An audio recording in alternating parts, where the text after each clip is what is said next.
127 Hours, a guided reading in English for beginners. Based on the novel by Aron Ralston, 127 Hours Between a Rock and a Hard Place. Read by Joshua Cashel. Prologue. You are going to die. I hear the voice in my head. I call it my first voice. It always comes after I've made some kind of mistake. Its words never help. They just make me feel bad. So I wait for the second voice. Its words are calm and sensible, and nearly always help me.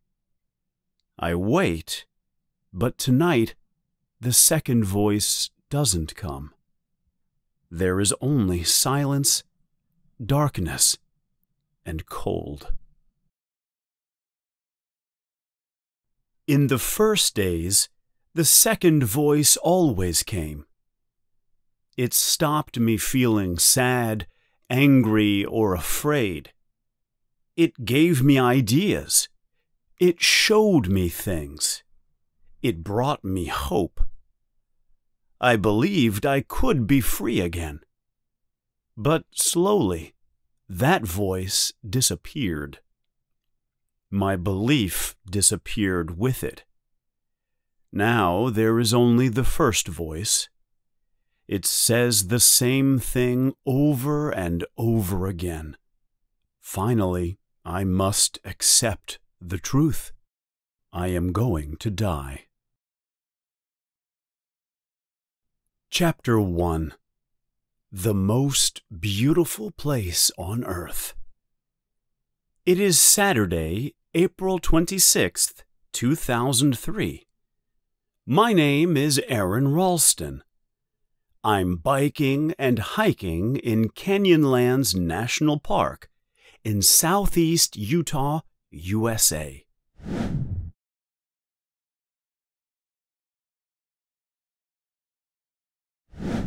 Edward Abbey, one of my favorite writers, described it as the most beautiful place on earth.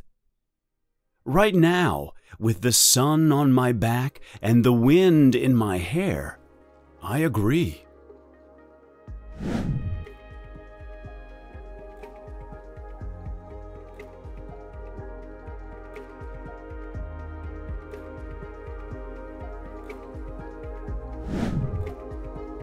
Today is the third day of an activity holiday. It started on Thursday when I went climbing and skiing on Mount Sopless with my friend Brad. Yesterday I biked the Slick Rock Trail alone. It's not very long, only a little over 19 kilometers, but it's one of the most difficult bike trails in the U.S. Today, my plan is to hike through Blue John and Horseshoe Canyons after biking to the trail. I'll leave my bike at the end of the trail and hike back to the parking lot. I'll drive over in the truck and collect the bike later.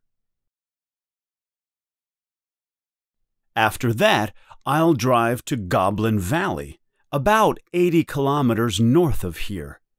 My friends are having a party there. I hope I get some sleep because tomorrow I want to hike the most popular trail in southern Utah, Little White Horse. I plan to spend the whole of Monday biking along the White Rim Trail. The trail forms a rough circle of 175 kilometers. It's not difficult, and I should be able to finish it in about 18 hours. By Monday evening, I'll be back in Aspen, Colorado. Aspen is famous for its mountains and the countryside around it. It's a popular place for skiing.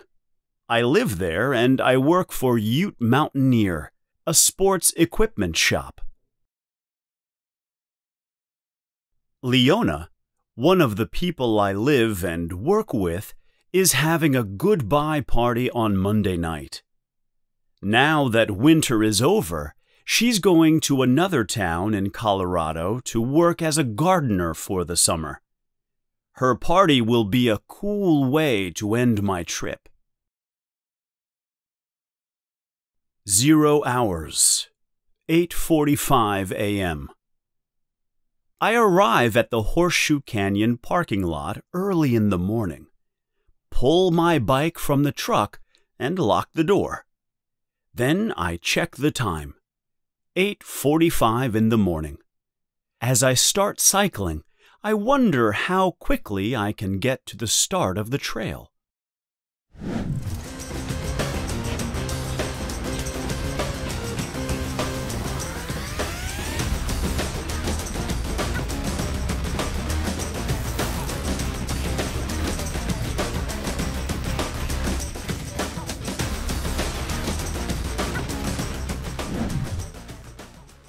I can now see the sign pointing to this end of the trail.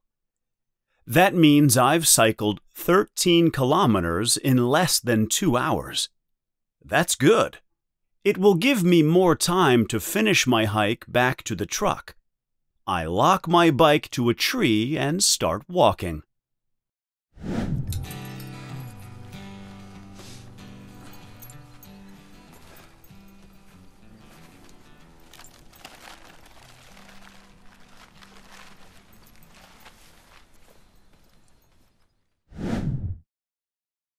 As I walk, I think about the history of the people who were here before me. One of them, Butch Cassidy, was very famous. He and his men stole horses and hid from the law during the last years of the 19th century. Since that time, the area has been called Robber's Roost Country. My climbing bag is heavy with the weight of my equipment. I think about my plan for the day. Blue John Canyon will be the most difficult part of the hike. 3 kilometers along the trail is the Big Drop Rappel. Here, the canyon suddenly drops 18 meters. The hardest part is 180 meters before this. The walls there are very narrow, and the trail goes up and down sharply. There are also a lot of very large rocks called boulders stuck between the canyon walls. If these boulders move or fall, they can be dangerous. But I'm not thinking of danger at the moment. I am excited. Today I will finally see the Great Gallery. The gallery is part of Horseshoe Canyon, and it's famous for the huge rock paintings which cover its walls. Some of them are more than 5,000 years old. I should reach my truck by late afternoon. So far, things are going well. I arrived here earlier than I thought. This gives me a little more time to finish my trip. I always get very excited when I'm about to leave on a trip. This means I sometimes forget things. Before starting this trip, I forgot to leave a message telling anyone exactly where I was going. This is one of the things my mother taught me. But this time, I just called a quick goodbye to my housemates, Brian, Joe, and Leona. Leona asked where I was going. I told her I was going to Utah and promised to be back for her party. Then I got in my truck and drove away. I can't wait for adventure. It makes me feel happier than anything.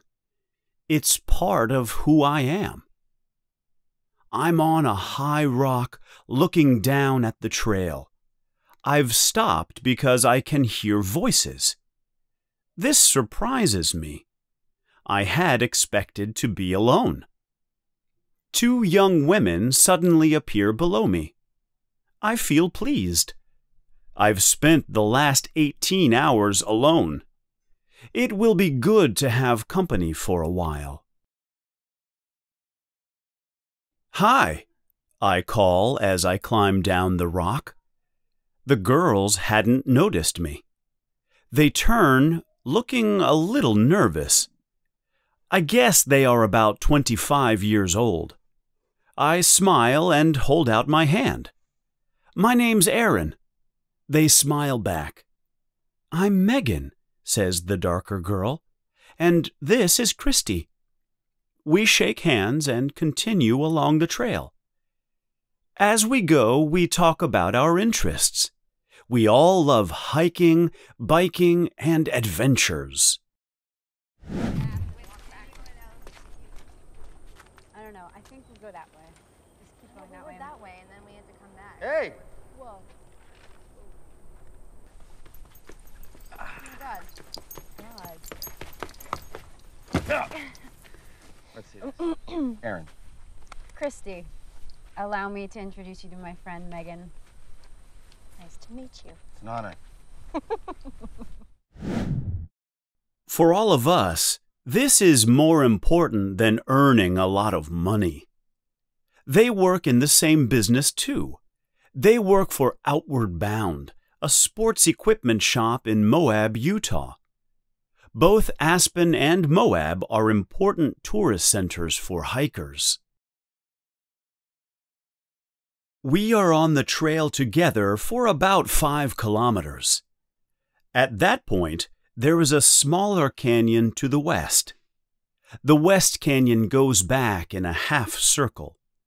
The girls left their bikes at the end of it. We will say goodbye there, and I'll continue on alone to the Big Drop Rappel. We arrive just before 2 p.m. I don't feel like saying goodbye. In the hour and a half we've been together, we've already become friends. Megan feels the same. "Why don't you come with us?" she asks.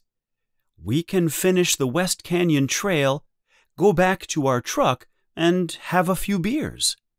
I like the idea, but following my plan is more important. I ask them to come with me. "How far is it back to your truck?" Megan asks. "Around 13 kilometers." "That's too far. You won't get back before dark," she says. "Maybe not, but I really want to do the Big Drop Rappel, and I can't miss the paintings in the Great Gallery. I'll meet you after for a drink." We agree on a plan to meet and go to the party together. Then I turn and wave goodbye. The movement is so easy I don't think about it. But there is something I don't know. It is the last time I will wave goodbye with my right hand.